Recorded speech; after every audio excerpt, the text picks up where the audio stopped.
তেওঁলোকে আহি ইয়াত বাগৰুম্বা প্ৰদৰ্শন जात नोंगाबला खुन नोंगाबला मीन्स जो हमारे गांव क्या बोल रहे हैं वर्ड्स क्या है जात जात नोंगाबला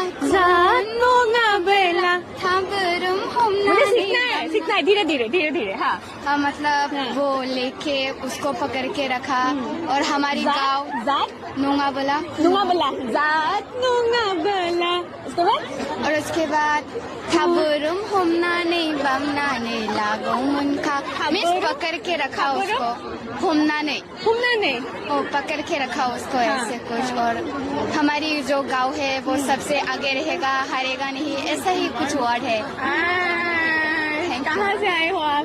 कोकराझार डिस्ट्रिक्ट से। कोकराझार डिस्ट्रिक्ट से कैसा लग रहा है यहाँ पे? अच्छा लग रहा है यहाँ पे। हाँ हालांकि से कौन सा मालूम कहाँ रह रहे हो अभी? हाँ होटल में रह रही हूँ।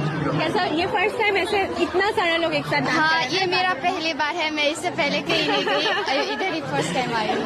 असम जो हमारी असम स्टेट है ना बहुत प्यारा है, मतलब इधर बहुत सारा ट्राइब रहती है, ट्रेडिशन है, अच्छा कल्चर भी है, इतना साथ रहते हैं। हाँ सब मिलजुल के रहते हैं, मतलब बहुत अच्छा लगता है। मैं অসমীয়া তুমি বড়ো আৰু আমি একেলগে নাচিম বাগৰুম্বা আৰু বিহু হয় না? বিহু आता है आपको थोड़ा आता है थोड़ा पर ज्यादा नहीं। ঘৰত লৈ যাব বুলি কৈছে, হঠাতেতো এনেকেতো গুচি নাযাব, আমিও কথা পাতিব হয় নে নহয়? গতিকে কেনেকৈ লাগিছে ইয়াত? কি कैसा लग रहा है यहाँ पे? अच्छा लग रहा है। कितना लोग आया है?